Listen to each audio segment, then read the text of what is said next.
Go three.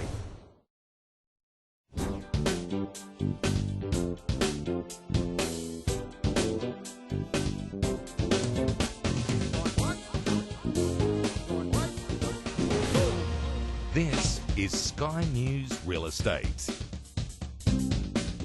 Well, renovating a home, it ranks in the top 10 most stressful life events. Spiralling costs, snarky neighbours, the pressure to make expensive, irreversible decisions can really put it right up there with divorce, death and losing a job.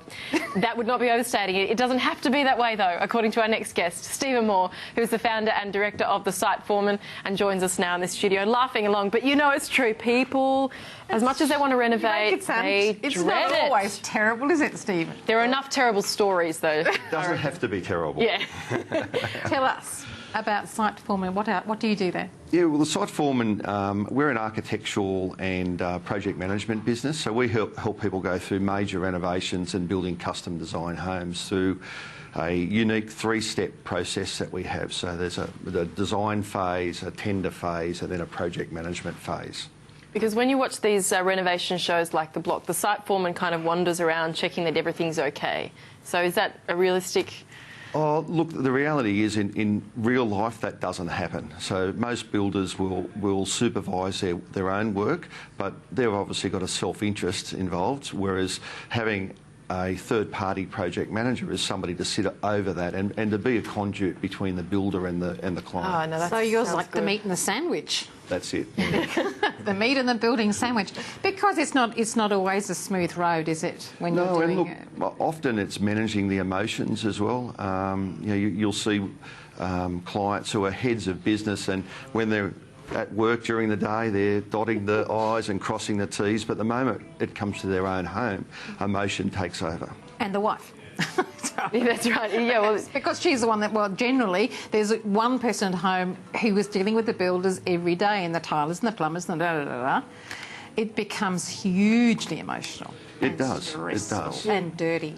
what do you think some of the most common, because people do dread it and people do get in awful situations, what do you think are the biggest mistakes people make in the renovation process? I think probably the biggest mistake that people make is not really considering what they're doing. So obviously, if you're doing something major, you're going to engage an architect who will be doing plans, and most people don't read plans for a living, and so they don't really have a good understanding of what's being delivered. It's just lines on a piece of paper, and it's rooms, but when it comes to the reality of those rooms starting to take shape, often if someone hasn't considered what they're doing, you're looking at costly variations and cost blowouts, because all of a sudden we're moving walls because someone didn't understand the size or the volume of the room. Mm-hmm. So not spending enough time to understand what it is that was going to be delivered. Mm. So even if you were redoing the bathroom, for instance, you would, which can be very expensive as well, but you're moving a wall or something, you need it's a hand to have someone like you in between that. Those negotiations, I guess, and also the ordering. I remember the last time I did a bathroom, I didn't order the glass in time, and the builder looked at me like I was such an idiot.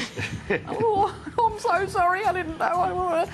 I didn't know. Yeah, and the other problem is if you're trying to manage the process yourself, the last thing you want to do is get a call at work and saying, look, the plumber needs the toilet here by 4 o'clock this afternoon, and not having that planning is often because hold-ups are expensive. Yeah, and that's the other thing with costs. This is where you often get in disputes with builders because you think things are included and they're not included, or costs blow out. How do you avoid it? Look, the easiest way is just to have plenty of documentation. So, and the key document that we like to put together is what's called a scope of work. So that's a written document documenting everything from the front fence to the back fence, and sitting there with a client and explaining A, what the options are, and B, what's going to be delivered by the builder. And I can tell you that most building disputes are not what people think. It's not a dodgy building work, it's a breakdown in communication. Yes, we've heard that. Everything in writing. That is actually probably a good way to summarise things. What about when you're choosing a builder? Yep. How do you sort good from bad, pick the right one for you? Look, it's a bit like everything. You've got to do your homework. So obviously we're checking their references. We're making sure that they've got appropriate insurance. And look, most builders don't mind showing off their work. So the best one that I like to do is go and have a look at a job that they're building today and talk to a client that they're building for. Yes, really get involved. Yeah. Don't stand back from it. And pick a builder that you're going to have a relationship with this person. So you need to pick somebody that you can get along with. Yeah. Why do you think, and you've said lack of communication, but is there something else going on where you get these big disputes in projects?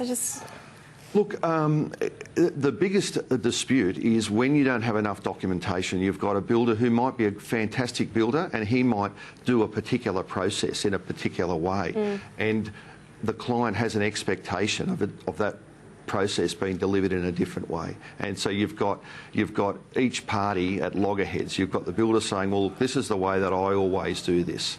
And the client going, well, that's not what I expected to be delivered because my friend had it done differently. And that's where most building disputes start from, and it just escalates from there. And so as the meat in the sandwich, to use Prue's expression, are you still finding you've got those situations going on all the time as well, and you're just kind of shielding the owner from it, or no? It's all about doing the work in the beginning. So and often what we find is when the project manager is sitting down with a client and talking them through what their build is, the common thing that we get is the client says, oh, well, that's not the way I understood it to be, or that's not how big I thought I was going to have the room, or that's not the amount of clearance that I thought I was going to have.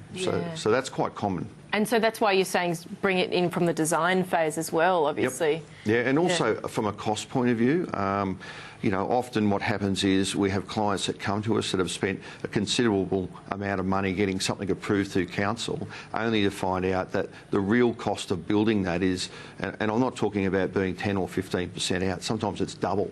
Oh, yes. But those plans are already locked in with council. And people have spent a lot of money to get to that stage, and it's difficult. How can it get that far out? I mean, doesn't an architect give you a sort of a QS of what's going on? Well, often what they do is they work on a square metre construction rate. So there's a few publications that talk about square metre rates, but look, the reality is they just don't work. Because everything's different? Everything's different. You know, if you're doing a major renovation on a terrace house in Paddington, for example, you've got the expensive rooms like the bathrooms and the kitchens all jammed into a small terrace house. So the square metre rate for the construction on that will be quite large, and as opposed to, say, a 5-acre block at Dural where you've got large living spaces. So the square metre rates won't even be able to relate from one to the other. And so does that mean, whether you're talking about maybe the architect or the builder, or let's distinguish this maybe, do they have to know the council area that they're working in? Look, it's important. Both or one of, or? It's probably more important that the architect knows the area, because every area, in Sydney we have different regulations to the point that what you can build on one side of the road, you may not be able to build that on the other side of the road. And what you don't want to be doing is, again, spending the money on not just the architectural fees, but other consultants that are required to lodge an application with council to find out that you know, you've got to go back and amend those drawings or change the consultants' reports, which becomes costly. One of the major points that comes up when you get the builders in is working out the pricing structure, and there's almost everybody comes down to the fixed quote or the cost plus. Do you have a favourite, and what are the pros and cons of going with either of those? Yeah, look, a builder will try and steer you into cost plus because for two main reasons. One, there's What's cost plus for people? I'm not actually aware of that phrase. Okay, so cost plus is where we have the known material cost and the known labour costs, and the builder just says, well, look, I'll show you my invoices, and then you pay me a margin on top, which might be 15 or 20%. Which seems very transparent. Seems like it is, but there's no accountability for the builder to shop around for the materials. In fact, there's a disadvantage for him that's interesting, to be looking for a cheaper supplier. So, you know, whereas if it's a fixed cost, you might have $20,000 worth of timber material to go into a home. Well, the builder will go and he'll get quotes from a number of timber merchants. I mean, timber is timber, to try and get the cheapest price. Whereas if he's on a cost plus situation, in fact, it's a disincentive for him to find a cheaper supplier. Although people are pretty savvy these days, aren't they? So if you get presented with, I guess it's up to you to know. If you're saying the timber bill's that, I don't know about that. You know, I've never heard of anyone paying that much for timber these days. Or look, I don't know, how do you inform yourself, I suppose? The best approach is not to do it. Really, and there are very few building projects that are that complex that you can't get at fixed price. And with fixed price, obviously, you've got the certainty of knowing what the end goal is going to be. And if you make changes throughout the build, well, you're going to know what cost impact that will have on the end total contract cost. Once you start changing stuff, if you've gone fixed price, once you start changing it though, is it? I mean, that's kind of open slather for a builder to say, well, if you're changing it, that's all out the window. Look, I don't know. If you've got a project manager, part of his role is to assess those claims for variation and make sure that you're paying a fair and reasonable amount of money. But again, it's getting back to let's not put ourselves into that position by making the big decisions before you sign a contract. That's really what it boils down to. So finding someone who's got the experience. Having someone help guide you through, and it's a bit like doing your tax return. I mean, most of us, you can do a tax return yourself, but if you hire an accountant, in most cases, you're going to get a better result. And building and project management is no different to that. Yeah, we outsource everything in our lives, right? Yeah. Why not do it with this? Yeah, and look, project management is about labour. You're buying time, so you either invest your own time or you get a specialist in to do it. And if you're going to be doing it yourself, you're going to need to do more and more research to be able to get yourself up to somewhere near the technical ability. How much on top of your renovation are you paying for someone to manage it like you guys? Look, it varies on the time and value of the job, but from an overall cost point of view, it might add 10% to the overall cost of the job, but there are significant savings that come with that as well. So, there are some builders that don't want to be involved with dealing with a client, and they'll actually offer you a discount if you engage a project manager. So, and often project managers can steer you in the right direction to buy products at wholesale and cost price. And often the actual cost is almost cost neutral. There is no cost. Oh, it's really interesting, except for the advantages you get. Yeah.